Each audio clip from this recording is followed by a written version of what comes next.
21 Oktober yang lalu, sekarang baru ada prosesnya.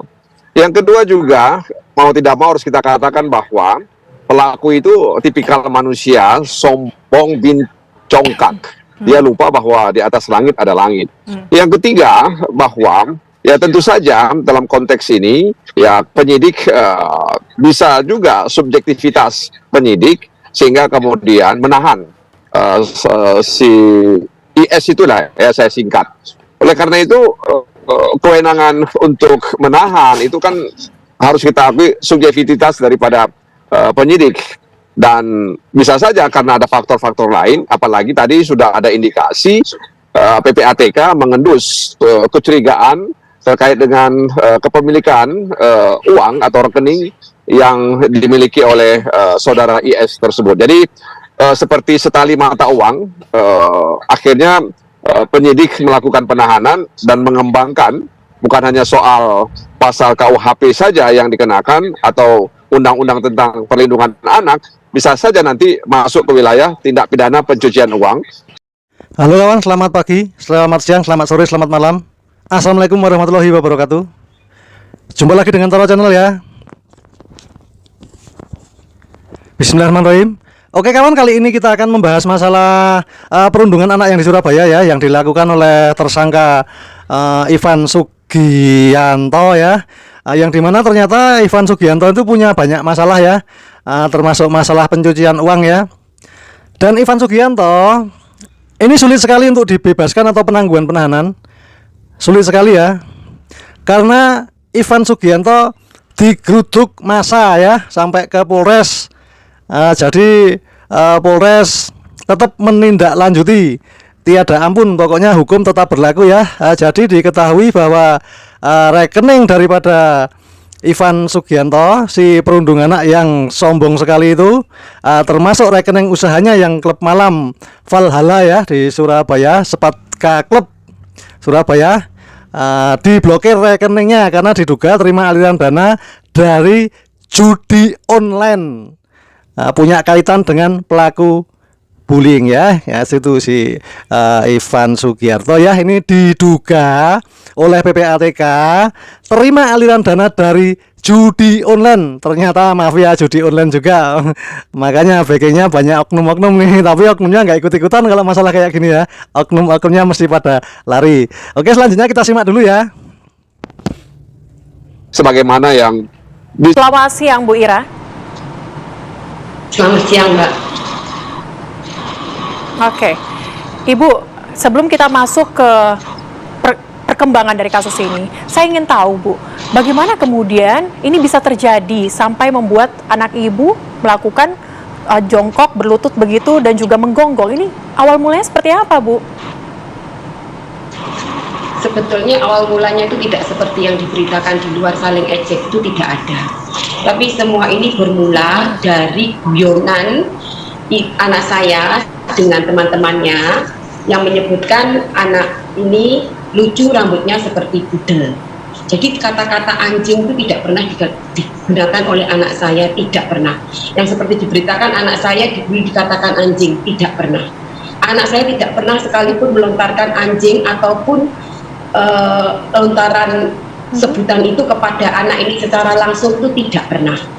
Jadi kesimpulannya, yang namanya menyimpan bangkai itu pasti akan bau juga, akan tercium juga. Kasus ini, kasus perundungan siswa ya, dilakukan oleh Ivan Sugianto ya, yang dilakukan pada bulan Oktober dan baru diproses bulan November karena sudah viral, diviralkan oleh netizen ya, termasuk saya juga ikut memviralkan karena demi tegaknya keadilan ya. Kalau tidak viral, pasti kasusnya akan tertutup. Semua pada bungkam gara-gara cuan, banyak oknum yang diem, anak gitu ceritanya ya.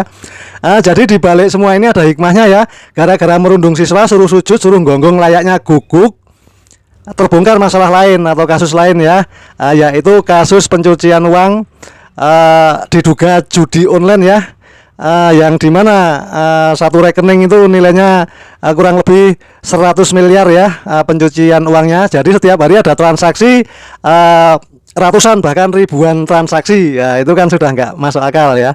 Ada mungkin transaksi itu transaksi dari deposit terus withdraw dalam bahasa judi online kayak gitu setahu saya. Tapi saya nggak seneng kayak gitu, permainan judi game itu saya nggak paham dan saya nggak mau tahu, karena yang namanya judi itu pasti akan hancur. Tidak ada yang kaya, tidak ada yang menang, pasti hancur 2000%. Oke, lanjut. Hanya anak ini mendengar kalau dia dikatakan mirip pudel, dipanggil pudel, tapi anak saya tidak pernah sekalipun mengatakan kamu pudel, itu tidak pernah.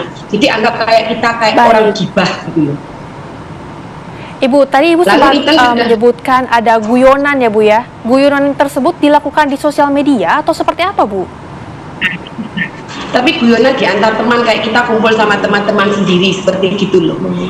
Mengomentari waktu lihat kayak lihat di sosmednya itu, oh anak ini lucu ya, rambutnya seperti pudel.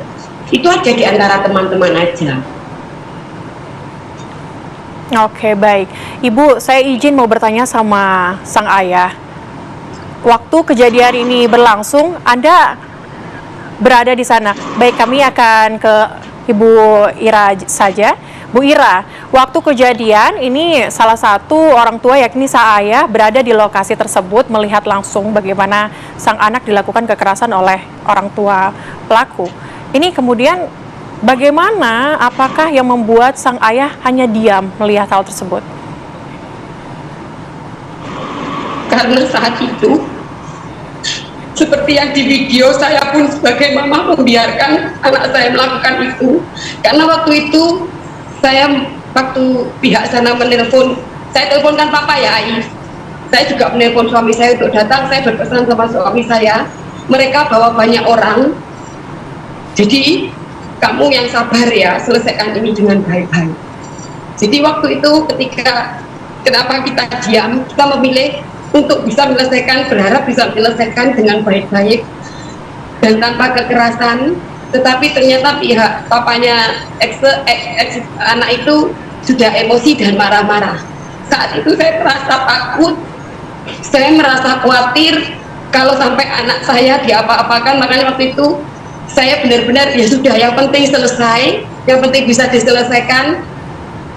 Kita beritikat untuk bisa selesai dengan cepat, kita terima gitu loh waktu itu. Baik, Ibu, tentunya ini kondisi keluarga sangat terpukul. Tapi untuk korban sendiri, saat ini kondisinya seperti apa, Bu? Puji Tuhan, di awal-awal anak ini juga ketakutan. Ketika saya keluar rumah, ketika papanya keluar rumah, dia selalu bilang, "Mas, saya takut. Mas, saya takut." Itu di awal-awal kejadian seperti itu. Tapi waktu itu saya membesarkan hati anak saya. Tidak usah takut, nak, tidak apa-apa. Maksudnya papa mama ada di sini kok. Kamu percaya aja. Tuhan bersama kita kok. Awal-awal takut, tapi puji Tuhan karena teman-temannya banyak yang support. Guru-gurunya juga banyak yang support, ada pendampingan dengan guru-gurunya. Dalam beberapa waktu anak ini mulai membaik dan beraktivitas seperti biasa, tapi masih membatasi kegiatannya karena rasa takut masih ada. Oke, Bu Ira Maria, kami pasti juga turut ikut sedih dengan apa kejadian yang saat ini menimpa kepada anak Ibu, dan semoga ini bisa kembali membangkitkan semangat anak Ibu untuk kembali bisa menghilangkan ketakutan, kemudian kembali bisa melakukan aktivitas sekolah dengan baik. Terima kasih Ibu sudah bercerita bersama dengan kami di Apa Kabar Indonesia Siang pada kesempatan kali ini. Sehat selalu Ibu dan dilancarkan selalu.